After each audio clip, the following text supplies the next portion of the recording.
एक समय की बात है। रिहापुर नाम से एक गांव था जो बहुत ही समृद्ध था। लेकिन गांव में कुछ घटनाएं ऐसी घटी, रिहापुर अब सिर्फ भूतों के लिए ही जाना जाने लगा। वहाँ हर रात किसी न किसी की मृत्यु होती थी। गांव में एक खंडहर था जो भूत महल के नाम से जाना जाता था। जो भी उस महल जाता वो फिर कभी वापस नहीं आता। एक दिन एक व्यापारी मिठाई बेचने रिहापुर में आता है। मिठाई ले लो, मिठाई ले लो, गाय के दूध की मीठी मीठी मिठाई ले लो। अरे भाई कैसी दी मिठाई? अरे भाई पैसों की बात छोड़ो, पहले थोड़ी चख कर देखो, गाय के शुद्ध दूध से बनी है। मिठाई वाले की मिठाई इतनी अच्छी थी कि सभी गांव वाले उसके पास मिठाई खरीदने के लिए पहुंचे। मिठाई देते देते शाम हो गई। अरे वाह, आज के व्यापार में तो 4 चांद लग गए। लेकिन अभी रात होने को आई है, घर जाना ठीक नहीं होगा। एक काम करता हूँ, आज की रात इसी गांव में कहीं सो जाता हूँ। मिठाई वाला रात को रिहापुर में ही रुकने का निर्णय लेता है। वो सोने की अच्छी जगह ढूंढता है। ढूंढते ढूंढते उस भूतिया महल के पास पहुंच जाता है। अरे ये क्या, लगता है यहाँ कोई नहीं रहता। आज की रात इधर ही सो जाता हूँ, सुबह होते ही घर के लिए निकल जाऊंगा। उस रात को मिठाई वाला उसी भूतिया महल में सो गया। सुबह होते ही गांव वाले अपने अपने खेतों की ओर जाते समय देखते हैं कि महल के बाहर मिठाई वाले की लाश पड़ी है। अरे ये क्या, ये तो वही मिठाई वाला है जो कल मिठाई बेचने गांव में आया था। अरे ये पहली बार ही गांव में आया होगा, इसलिए इस महल से अनजान था। लेकिन अब होनी को कौन टाल सकता? गांव वालों के लिए ये घटना कुछ खास नहीं थी, क्योंकि बहुत बार ऐसी घटनाएं होती रहती थी। लेकिन उसी गांव में चंदा और मीना नाम से 2 बहनें रहती थी जो बहुत ही निडर थी। उन्होंने बहुत बार गांव वालों को उस भूत महल को तोड़ने की बात कही, लेकिन गांव वालों ने उन्हें बच्चे समझकर अनदेखा कर दिया। अरे तुम्हें पता है कल रात क्या हुआ? हाँ, और होगा भी क्या? कोई और उस भूत महल में मारा गया होगा। हाँ, कल जो मिठाई वाला आया था, गांव वालों को उसकी लाश उस महल के सामने पड़ी मिली। अरे दीदी, हम तो गांव वालों को कितनी बार बता चुके हैं कि उस महल को ही तोड़ देते हैं, लेकिन हमारी बात सुनता कौन है? नहीं, आखिर हम कब तक वैसे ही हाथ पर हाथ रखे बैठे रहेंगे?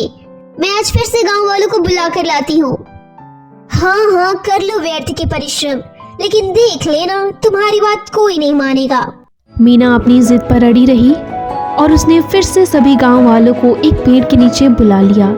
मेरे प्यारे गांव वालों, मैं जानती हूँ कि आप मेरी बात को नहीं मानेंगे, लेकिन जरा अपने गांव के बारे में भी तो सोचिए। अगर ऐसे ही बाहर से आए लोग मरते गए तो फिर गांव में कुछ भी बेचने वाला नहीं आएगा, और गांव से आपका धान खरीदने भी कोई व्यापारी नहीं आएगा।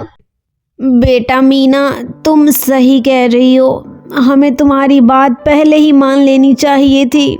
हाँ, मुझे भी लगता है कि अब हमें कुछ ना कुछ तो करना ही चाहिए। अरे भाई, ये आप लोग इस छोटी बच्ची की बात में मत आओ। तुम लोग पूरे गांव पर खतरा मोल ले रहे हो।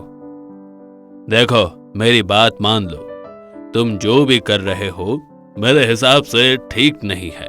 लेकिन रामलाल जी, हम ऐसे खाली हाथ भी तो नहीं बैठ सकते। इस बार बहुत से गांव वाले मीना की बात को मानने को तैयार हो जाते हैं। मीना की बात को गंभीरता से लेते हुए गांव वालों ने फैसला किया कि भूत महल को तोड़ना ही एकमात्र उपाय है। सभी ने मिलकर इस खतरनाक महल को नष्ट करने की योजना बनाई।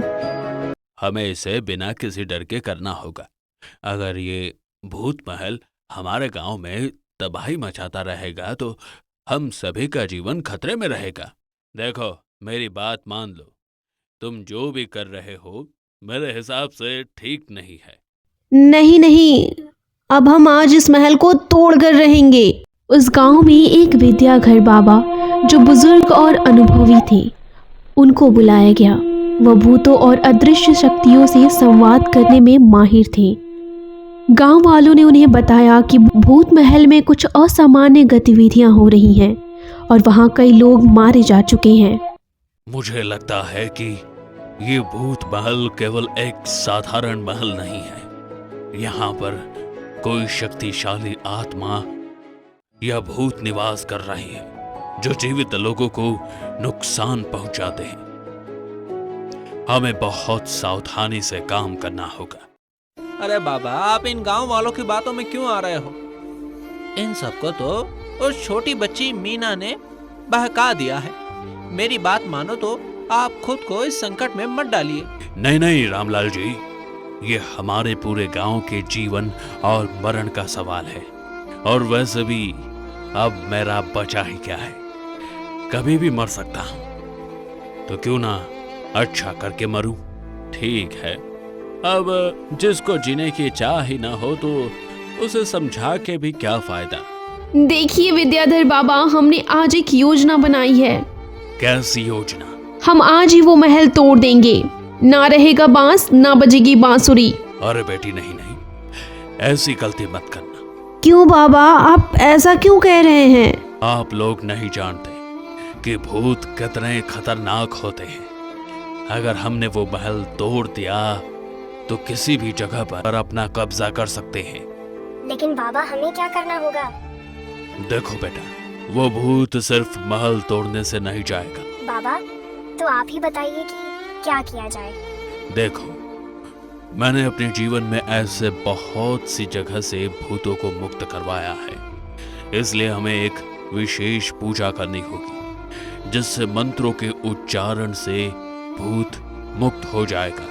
और हो सकता है कि उसकी कोई आखिरी इच्छा बाकी रही हो जिसकी वजह से वो इस महल में ही भटक रहा हो। आखिरी इच्छा? हाँ बेटा, अगर कोई मरते समय किसी इच्छा को लेकर मरता है तो वो भूत बन जाता है।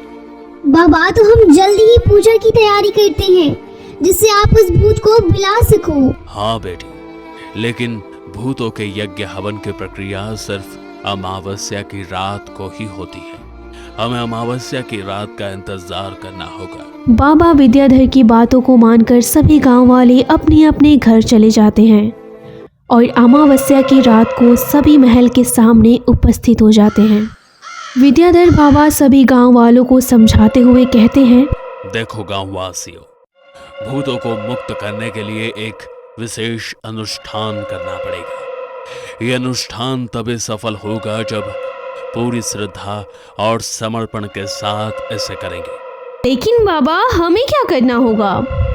अभी मैं अनुष्ठान चालू करूंगा और जिसकी भी आत्मा इस महल में होगी वो मेरे सामने आ जाएगी। तो हमें क्या करना होगा बाबा? जब वो आत्मा मेरे सामने आएगी तब तुम सब लोगों को मैं एक मंत्र दूंगा, उसका मन में ही जाप करना होगा। जी बाबा, हम सब तैयार हैं। बाबा विद्याधर ने सभी को एक मंत्र दिया और अपना अनुष्ठान चालू किया। कुछ ही समय में वहाँ बहुत तेज हवा चलने लगी और महल से डरावनी आवाजें आने लगी।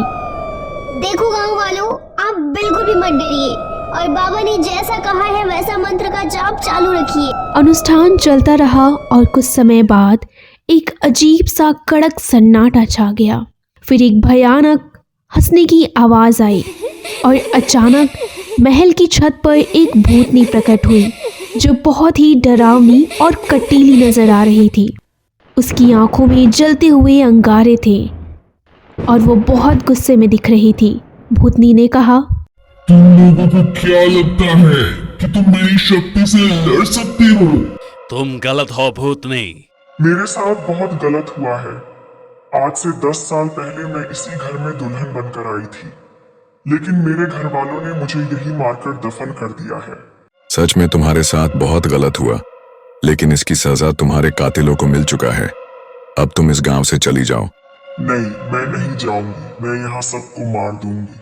तुम्हारा समय खत्म हो चुका है। तुम जो आत्मा हो वो एक इंसान थी, लेकिन तुम्हारा गुस्सा और घृणा की वजह से तुम इसी महल में भटक रहे। फिर बाबा विद्याधर ने आत्मा को मुक्त करके मंत्रों का उच्चारण चालू किया। जिससे भूतनी की शक्तियाँ खत्म होने लगी।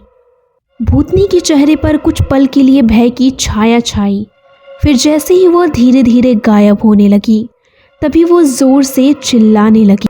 नहीं नहीं, मुझे छोड़ दो, मुझे छोड़ दो, मैं फिर से आऊंगी और तुम सबको मार दूंगी।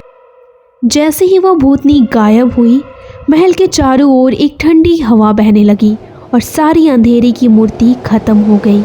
गांव वाले जो दूर खड़े थे सब कुछ देख रहे थे।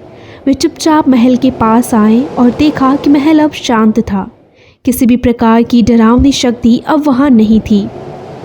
वाह, आखिर हमने उस भूतनी को भगा कर दिखाया। हम सबको ये तो पता था। हम सबको ये तो पता था कि कुछ करना पड़ेगा, लेकिन बाबा विद्याधर के इस तरह का साहस कौन दिखा सकता था।